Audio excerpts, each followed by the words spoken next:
shoutout nga pala kay Gaw Arnel at kay Gaw Totong Amoren at kay Gaw Palni. Ito mga idol, tumbigan niya, ang dami ng huli ng kanilang lambat. Grabe ito, mga maripati at saka buraw-buraw. Hayahay na naman ang ulam nito mga idol. Grabe, ganito talaga dito sa amin mga idol. Kapag sino yung makaraming huli ay nagbibigayan. Ito mga isdang buraw-buraw to. At ito mga isdang maripati. At meron ding mga isdang bisogo. At meron ding isdang asuos. At meron ding mga latab. At meron ding danggit. Ito may danggit isang piraso. At meron ding baraka. At saka ito yung mga ulam namin na mga buraw-buraw. Lininisan ko na po mga idol. At ito po yung huli naming mga pusit. Kaunti lang po yung huli naming pusit. Maraming salamat Lord sa mga blessing na dumating sa amin ngayong araw. Maraming salamat po talaga. At mga idol, magluluto po kami. Ito po yung lulutuin namin. Nalinisan ko na po yung isda.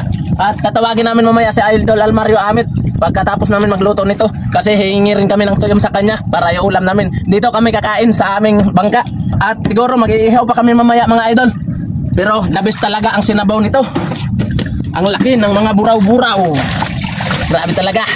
Kaya mga idol, ano pang hinihintay natin? Magluluto na tayo. Shoutout nga pala dyan sa cameraman ko, si Primex Vlog. Pasupport po ng account niya mga idol. Kaya mga idol, magluluto na tayo. Let's go! Mga idol, sobrang kulo na po. Ito po.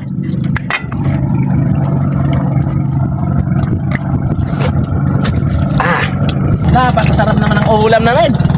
Hintayin na lang po natin konti mga idol. Luto na. Ito po yung aming ulam. Yan o. Wow! Grabe, ang sarap yan mga idol. Mga buraw-buraw. Hintayin lang natin si Idol Almario Amit mga idol at kakain tayo. Ito po yung aming mga pinggan, no? Kinalawang na rin yung aming mga pinggan mga idol. At ito po yung aming kanin. Hindi na brown rice, sinanduming dinorado. Ang sa ulam pa lang, ha? Isdang buraw-buraw. At ito, baraka. Maraming tawag sa isda nito, baraka, gaot, yan. At higupan ng sabaw.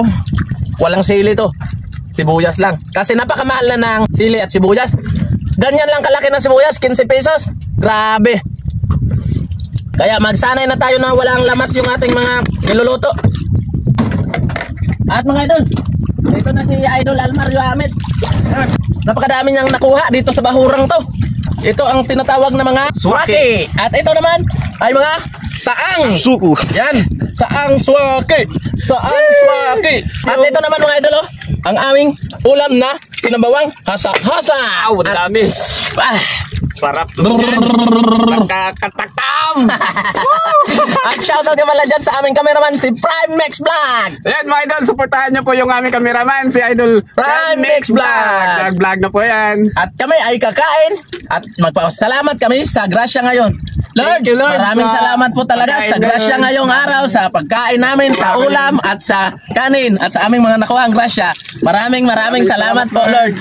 Lupig! So mga idol, bibigyan natin ito ng pang-ulam si Idol Almario Amit para may dadalhin siya sa kanilang pamilya mamaya. I-ulam nila. Ito mga idol. Gusto mo rin ba ito idol? Oo, masarap yan dito mga idol. Hinga ko ng kunti dyan. Hingi ka dyan, pero hingi rin kami ng yung swaki. Oo, kuha ka dun. May palitan. Palitan kami sa aming mga nahuli na mga idol, isda at saka shells. Grabe naman tong nahuli ni Idol Amit. Grabe, pinapasikatan mo talaga ako idol.